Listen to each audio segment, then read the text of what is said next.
बोलो जयकारा बोल मेरे श्री गुरु महाराज की जय। श्री सद्गुरुदेव भगवान की जय। गुरुमुखो, जो मनुष्य किसी से ईर्ष्या व विरोध नहीं रखता और सबसे एक चित्त एक भाव और नम्रता से व्यवहार करता है और किसी भी जड़ या चेतन वस्तु से उसका मन नहीं अटकता, अहंकार और मान जिसने छोड़ दिया, लोभ मोह का भी जिसके दिल पर असर नहीं है, आराम और परिश्रम जिसके लिए बराबर है, क्षमा धैर्य सहनशीलता तथा मालिक की रज़ा में राजी रहना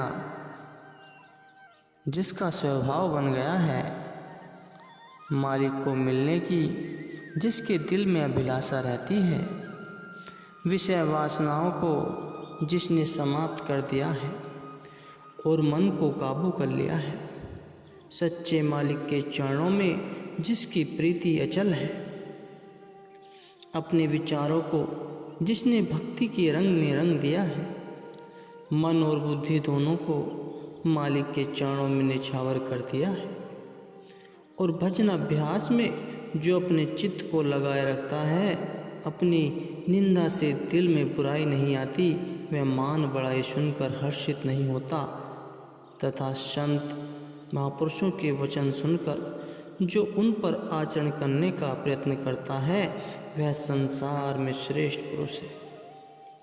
ऐसा सेवक व ऐसा साधक मालिक को प्यारा होता है।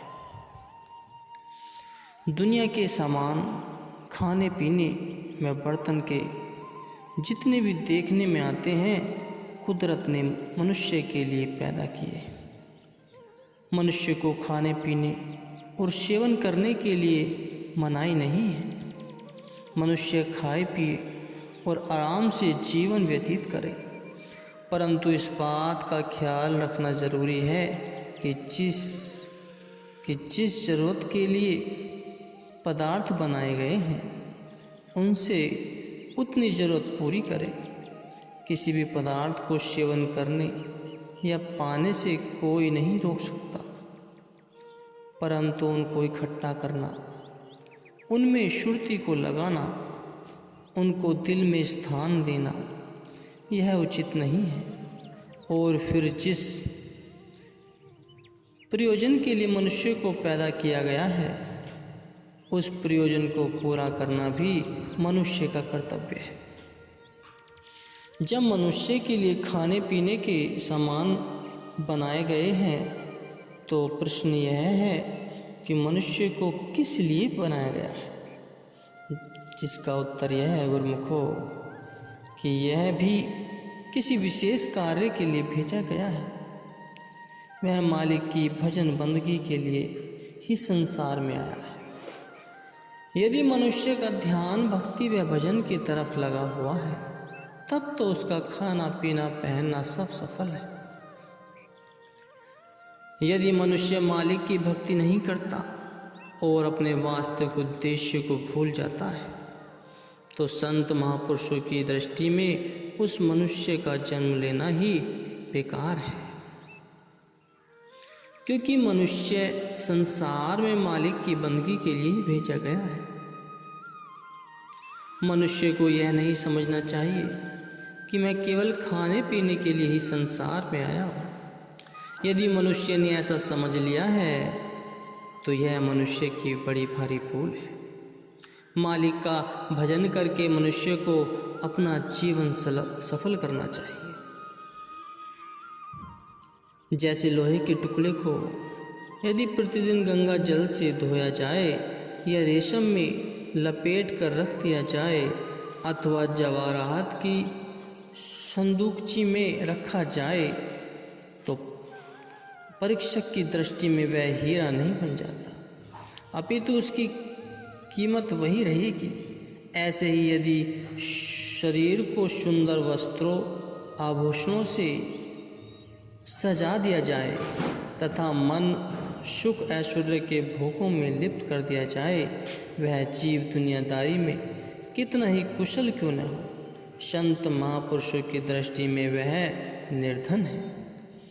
इसकी अपेक्षा संत महापुरुषों की दृष्टि में एक निर्धन व्यक्ति जो कि मालिक के भजन बंदगी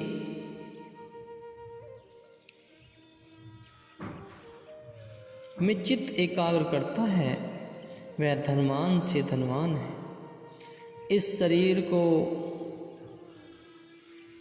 लोहे की भांति बहुत कम मूल्य है। सत्पुरुषों का नाता रूहानी होता है, अतः वे रूहानी धन प्राप्त करते हैं। भक्तिमान जीव ही उन्हें प्रिय है। केवल शरीर और शारीरिक भोगों में आसक्त जीव को सत्पुरुषों ने लोहे के समान कहा है। यह शरीर क्षण भंगुर है। इस शरीर की सुंदरता जो चांद को भी मात करने वाली हो, एक दिन मिट्टी में मिल जाएगी। चाहे इसे कितना संवारो, आभूषणों से कितना सजा लो, परंतु यह शरीर अंत में राख की मुट्ठी के सिवाय कुछ नहीं। इसका ज्ञान केवल संत महापुरुषों को ही है और साधारण जीव इस स्तर की बुद्धि नहीं रखते। गुरुमुखों, प्राय देखा जाता है कि संसार में प्रत्येक प्राणी शारीरिक सुख ऐश्वर्यों के साधन जुटाने में ही लगा हुआ है। आत्मिक आनंद जो कि उसके लिए आवश्यक है कि और तो किसी का ध्यान ही नहीं जाता। इस शरीर के लिए उत्तम खाद्य पदार्थ, वसन तथा निवास के लिए हर समय सामान एकत्र करने की धुन सवार है। इसे यह विदित ही नहीं कि जिस शरीर के लिए इतनी दौड़ धूप हो रही है, उससे एक दिन मिट्टी में मिल जाना है। शेष रूहानी धन भजन अभ्यास की कमाई ही अपनी निजी पूंजी है। कुम्हार कितनी ही सुंदर चित्रकारी से बर्तन क्यों न सजाए, तो अंत में मिट्टी ही है। जरा सी ठोकर लगी कि मिट्टी मिट्टी में मिल गई। संत जगजीवन साहिब जी कहते हैं, मृत मंडल को उथीर नहीं, आवा सो चली जाए, काफिल होवे फंदा परो, जह तह गयो विलाय। इस मृत लोक में किसी ने भी स्थिर नहीं रहना। जो आया है उसने जाना है। जो जीव मालिक की भक्ति से काफिल समय व्यतीत कर देते हैं, वह 84 के फंदे में लटके रहते। संत महापुरुषों की इस लोहे रूपी शरीर में छुपे हुए आत्मी रूपी हीरे की परख कराते हैं। नाम सुमरन की कसौटी से आत्मा चाहे कितनी मलिन आवरणों में ढकी हो, फिर भी वास्तविक आनंद और आंतरिक खुशी तो आत्मज्योति का दीदार करने में ही है। आत्मा हीरा है, उसका मूल्यांकन नहीं किया जा सकता। अतएव इस हीरे की परख नाम की कमाई से करनी है। अविवेक में समय न बिताएं। सत्पुरुषों की पावन संगति से इस अनुपम हीरे की संभाल करना ही मानव का असली कर्तव्य है। अनामी स्थान परम संतों का निजी स्थान है। सतगुरु के वचन मानने वाला मनुष्य अनामी स्थान का अधिकारी ही हो सकता है, अर्थात जो शिष्य अपने गुरु के प्रत्येक वचन को शिरोधार्य कर उसी अनुपम अपना जीवन बनाता है,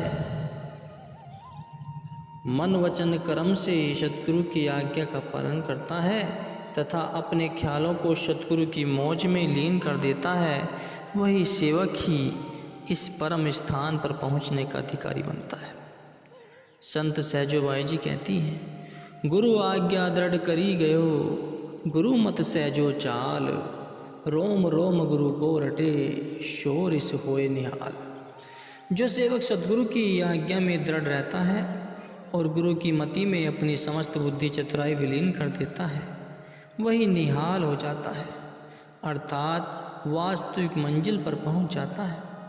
सद्गुरु के वचन में ही सारे गुण समाये हुए हैं। जैसे कहा है, गुण सब गुरु के वचने माही, सहजो शीस जो बिसरे नाही।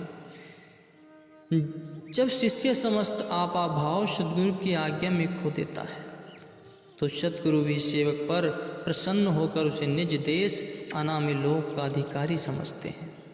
परंतु वचन मानना और समझना अपने अपने दर्जे और भावना के अनुसार है। जितनी अधिक गुरु के वचनों पर श्रद्धा होगी उतना ही अधिक लाभ प्राप्त करेगा। जैसे कि समुद्र में तो जल अथाह है, परंतु जो व्यक्ति जितना बर्तन लेकर वहाँ जाएगा उतना ही भर कर लौटेगा। समुद्र में कोई कमी नहीं है। इसी प्रकार जो शिष्य जितना अधिक सद्गुरु के वचनों पर विश्वास रखेगा और जैसे ही आज्ञा हो प्रत्येक श्री आज्ञा को बिना कुछ हानि लाभ सोचने के वैसे ही करता जाएगा, वही इस ऊंचे पद पर पहुंचने का अधिकारी बन सकेगा।